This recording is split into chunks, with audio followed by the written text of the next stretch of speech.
just wondering if you're feeling philosophical about turning 30 and the things you're thinking about right now. Feels good, actually. That's one of the biggest milestones, I guess.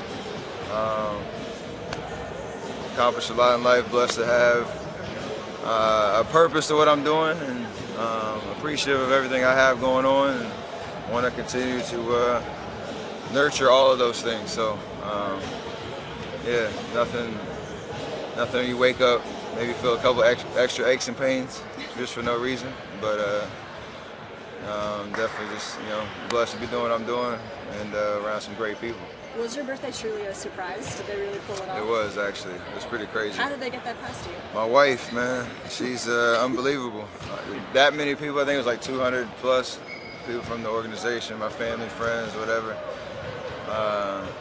I'm really nosy too, and so the fact that they still were able to execute it was pretty remarkable. So definitely thankful for that. All the love.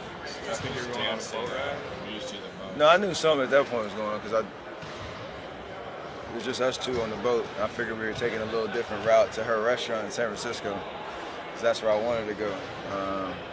I actually fell asleep on the boat for about 30 minutes, and she woke me up and was like, "Hey, let's go look at Alcatraz." I was like, "Oh, okay, cool." And I got out there and I couldn't see anything, and then a little surprise, so it's cool.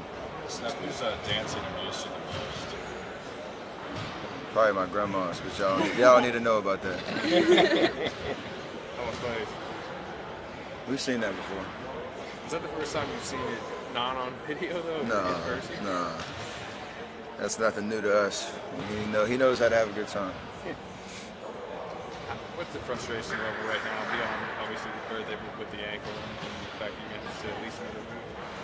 I mean, honestly, it sucks that it is my ankle, and been through this countless times, but I feel very confident in the approach that we're taking to get to as close to 100% as possible going into the stretch run of the regular season and then obviously the playoffs. So I would obviously love to be out there, playing every game down the stretch, to be out there with my squad, but at this point there's enough time that, not just me, we have a bunch of guys banged up, that we all can prioritize health and understand that we need to all be ready to go. 8 games left in the regular season, wherever that number is, build our momentum up, and get ready for the playoffs. And obviously that doesn't mean the guys that are suiting up tonight are just out there. We still have control over our performance, our execution, holding ourselves to the same standards that we always do. Next man up, or next men up mentality with how many guys are out, and continue to win games in the process. So should be a fun week for everybody. Were you expecting to miss more games, or was that kind of? Were you expecting when you were reevaluating yesterday that you would be told that you need to miss more games? Nah. I mean, selfishly, I was always keen in on tonight just because it was a big day, and you only turn 30 once, but obviously you have to keep a big picture perspective, and I understood the thought process around not just how my ankle feels like today versus next Wednesday versus next Friday, whatever, but the things that I need to do rehab-wise to strengthen, my core and everything that protects your ankle, so that when I do come back, I'm ready. Obviously, you can't. There's risk playing. The reason I hurt my ankle, I landed on somebody's foot twice. Can't help that, but I got to do whatever I can to lower the probability of putting myself in that situation again, especially at this point in the season. Do you feel like maybe the one in New Orleans has kind of had a counteractive thing, where maybe it's been easier to string the ankle since? Because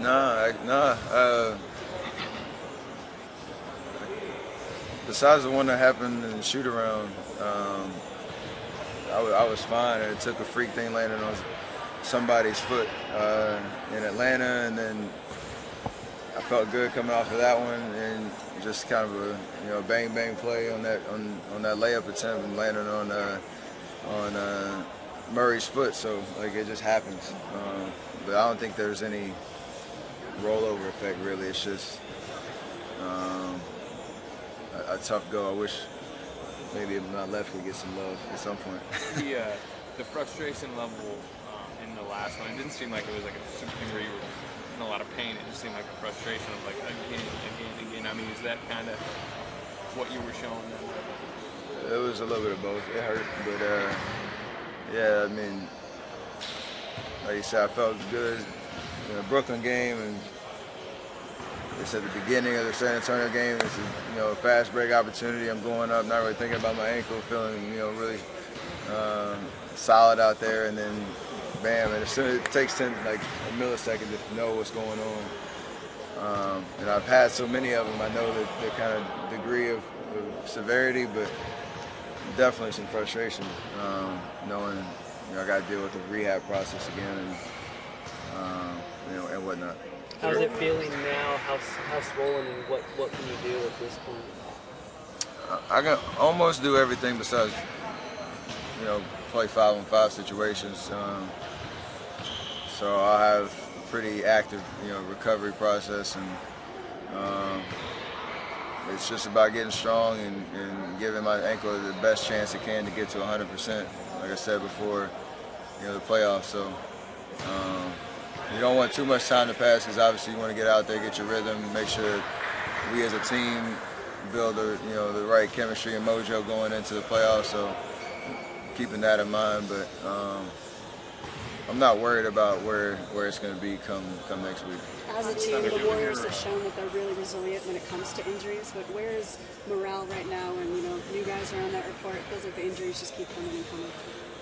It's a tough one, but I feel like it's extremely positive around here, and everybody knows, considering how the first 3 All-Star stretch went, where we were winning games but weren't really playing well, to those first 2 weeks after I think we went on a 6-7 game win streak, and we were playing well, everybody was locked in, intensity was high, then injuries started to happen. And I asked Coach, I went on the road trip this weekend, but just how was the vibe around the team, and he basically mentioned he was just really happy with where we were. Obviously we lost 2 games, but there's fight, the guys had an edge,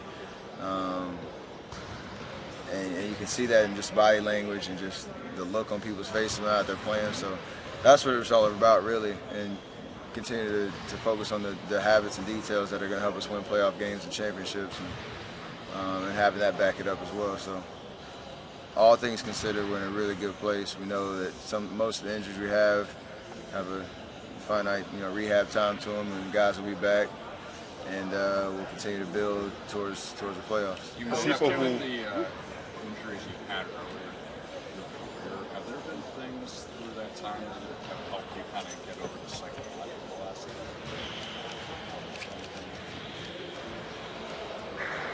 Yeah, I mean, that's kind of part of our athletic training staff's job, is to manage not only the physical but the mental, to allow confidence in the process, and know if you stick to this program, whatever, you're going to be back.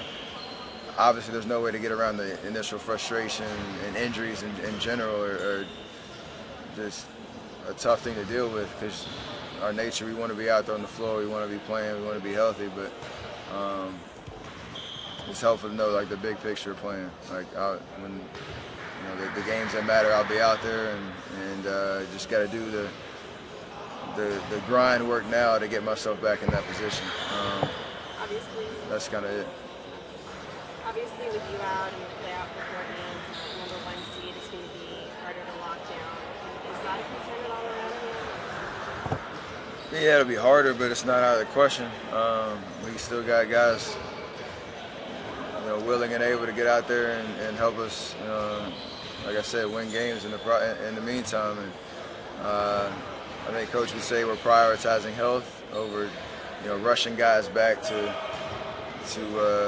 try to chase the 1 seed, if you will. But we've seen crazy things happen in this league, and like I said, we have an extremely talented team that's capable, and I know those guys are going to come out fighting, and trying to do their job and help our team win. So not out the question, but if we're picking, like I said, rushing guys back versus playing the long game and knowing, A healthy, full squad Warrior team in the playoffs is going to be something to deal with, whether we're at home or on the road. That don't really matter to us. How was Tony Roberts yesterday? Did it feel like good timing with all the injuries you guys have right now to hear from a guy like that? Honestly, it didn't matter when he came. It'd be amazing anyway. It was a really cool bonding experience for everybody in the team to kind of just understand a different perspective around what it means to be a team and have each other's back, and